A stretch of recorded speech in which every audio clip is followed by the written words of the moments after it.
Hello everyone, welcome or welcome back to my YouTube channel A Young Homeopath. Hope you all are doing well. So कल के lecture के अंदर हमने ये सारी चीज़ें पढ़ी थी जिसके अंदर कि हम homoeopathic posology according to doctor Close देख रहे थे which is in the chapter number 13। और आज हम देखने वाले हैं this particular most important topic जो कि है consideration of the thing while choosing the potency in homoeopathy. ठीक है, तो ये जो चीज़ है वो मैंने आपको कल भी बोला था और आज भी बोल रही हूँ कि ये जितने भी टॉपिक मैं आगे बताऊँगी वो अगर आपको सिंपल पोस्टोलॉजी, दैट मीन्स कि अगर आपको posology in homoeopathy, posology in Organon, posology according to doctor Kent, posology according to Close, या फिर तो कोई भी चीज़ आपको रिलेटेड टू पोस्टोलॉजी पूछी जाती है तो उसके अंदर आपने ये पॉइंट तो लिखने ही हैं।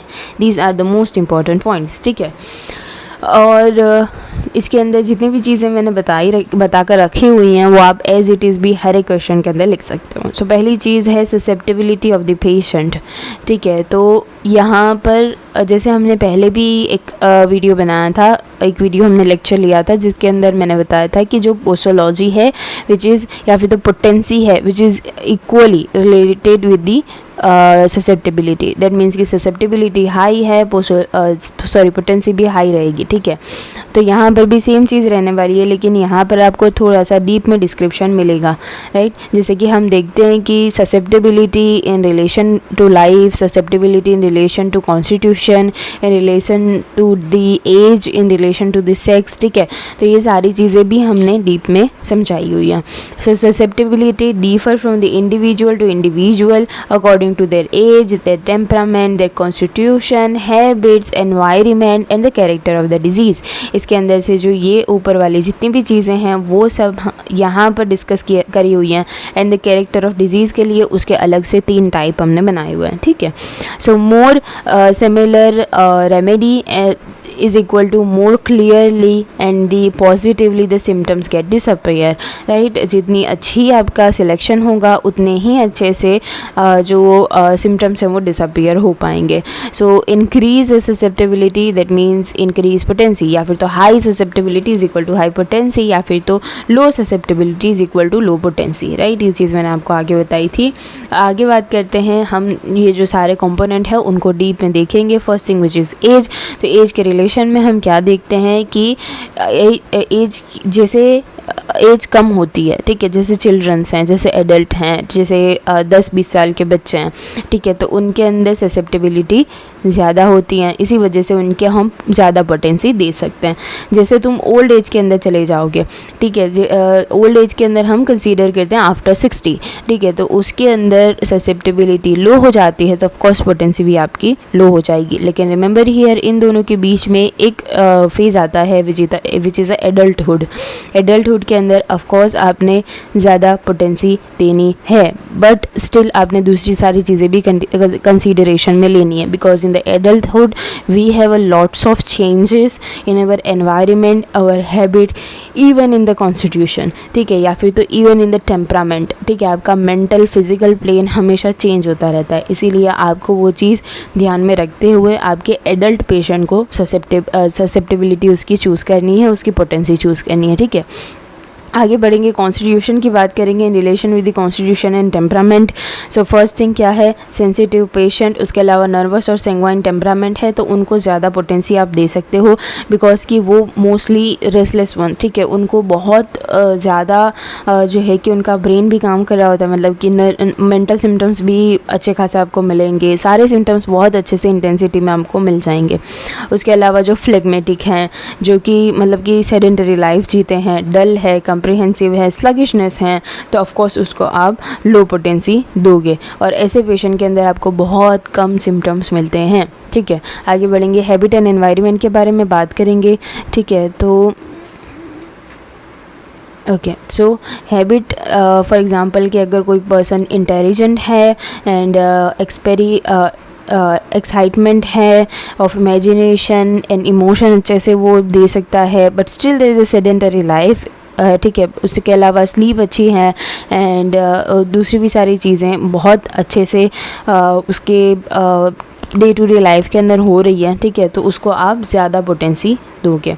उसके अलावा लॉन्ग सिवियर लेबर और वर्क अगर किसी ने किया है and out of doors and sleep बहुत कम मिल रही है, या फिर तो लीव्स इन द सेलार्स है, तो आप उसको लो पोटेंसी दोगे।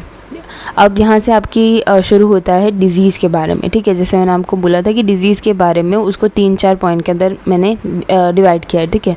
पहली चीज़ है sheet, nature and intensity of the disease, ठीक है। उससे हमारा मतलब क्या है कि शीट से हमारा मतलब क्या है कि वो किस ऑर्गन के ऊपर हो रहा है, ठीक है। क्या मतलब कि कोई इम्पॉर्टेंट ऑर्गन है या कोई इम्पॉर्टेंट ऑर्गन नहीं है। नेचर कैसा है, दैट मीन्स कि क्रॉनिक है, एक्यूट है, या फिर तो बहुत ज़्यादा फेटल है, या फिर तो फेटल नहीं है, ठीक है। इंटेंसिटी क्या है, right. So most sensitive organ के ऊपर अगर इफ़ेक्ट हुआ है देन आप उसको हाई पोटेंसी दे सकते हो। मेलिग्नेंसी है, रैपिडली फेटल डिजीज़ है, तो ऑफ कोर्स उसके अंदर हम लो पोटेंसी देंगे, ठीक है। अगर हाई पोटेंसी दे दी तो क्या होगा, किलर एग्रावेशन आएगा, ठीक है। तीसरे पॉइंट के बारे में बात करेंगे, stage and duration of the disease. Like अगर एक्यूट डिजीज़ है, साथ ही साथ जो वेगरस सेंसिटिव पेशेंट है, फंक्शनल सिम्टम्स आ रहे हैं, तो आप उसको हाई पोटेंसी दोगे। एंड टर्मिनल डिजीज़ है, क्रॉनिक डिजीज़ है, रिएक्टिव पावर बहुत ज़्यादा कम है, या फिर तो पैथोलॉजिकल सिम्टम्स आपको आ रहे हैं, दैट मीन्स के टिश्यू चेंजेस हो चुके हैं, ऑर्गन के सिम्टम्स आपको आ रहे हैं, तो आप उसको लो पोटेंसी दोगे।